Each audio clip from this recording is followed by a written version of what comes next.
Hello, in our today's lecture we will discuss about resolution of vector. But before explaining resolution of vector, you must know about physical quantities and scalar and vectors. Physical quantities are those quantities which are measurable, which are classified into scalar and vector. Scalar are those physical quantities which are completely described by its magnitude only. Vectors are those physical quantities which are described by its magnitude and direction.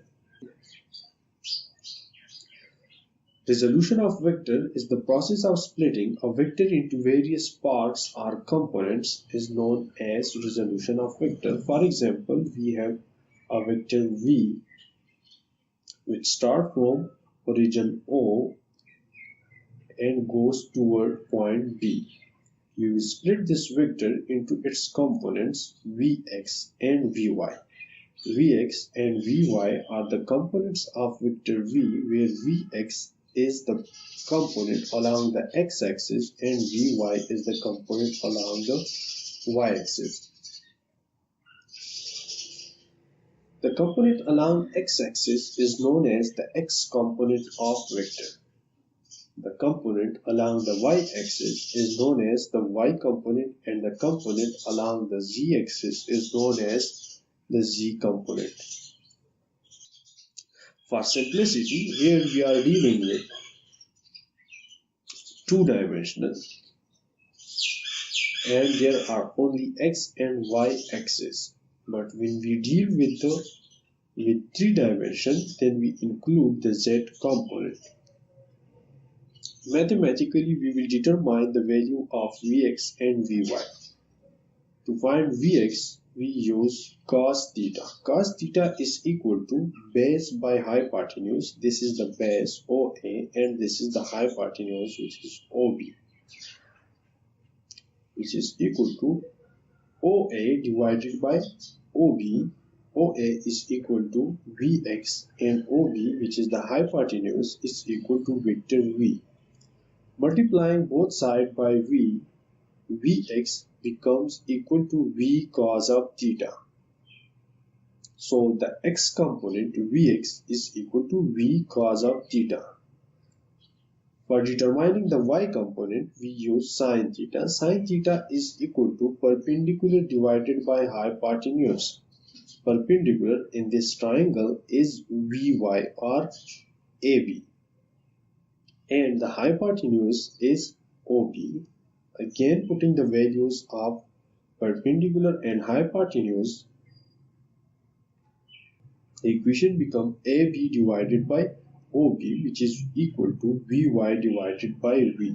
Multiplying both sides by V, the equation becomes Vy is equal to V sin of theta, where Vy is the y component. We can write the vector V in its component form as V is equal to V cos of theta plus V sin of theta, which is equal to Vx plus Vy.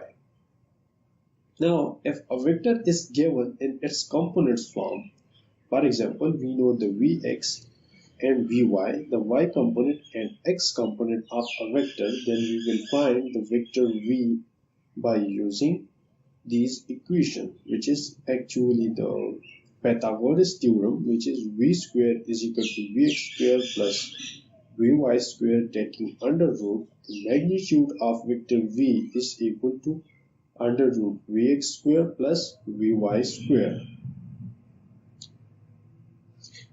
Now, for determining the theta of vector V, we use tangent theta. Tangent theta is equal to Vy divided by Vx, which is actually V sin theta divided by V cos of theta. V and V cancel with each other and we get the only sin theta by cos theta. And we know that V cos of theta is equal to Vx and Vy is equal to V sin of theta. So tangent theta equals to y component divided by the x component.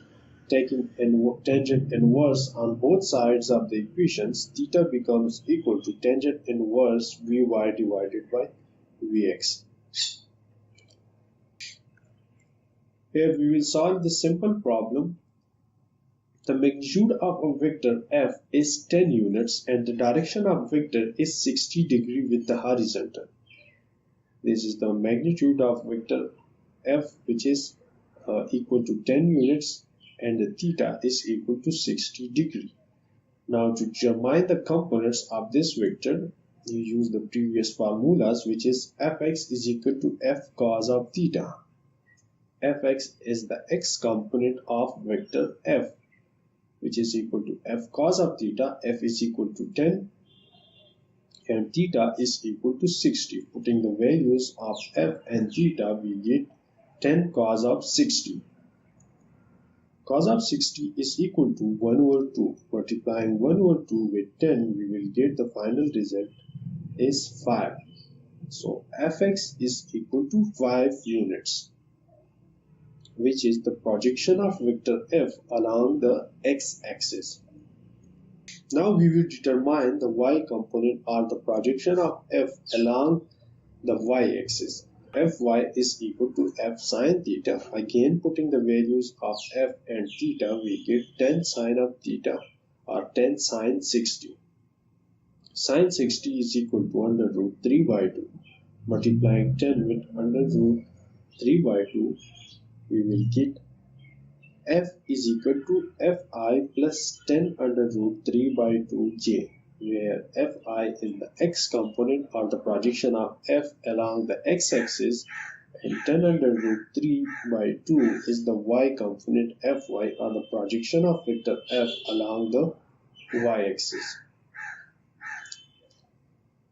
Thank you for watching and don't forget to subscribe.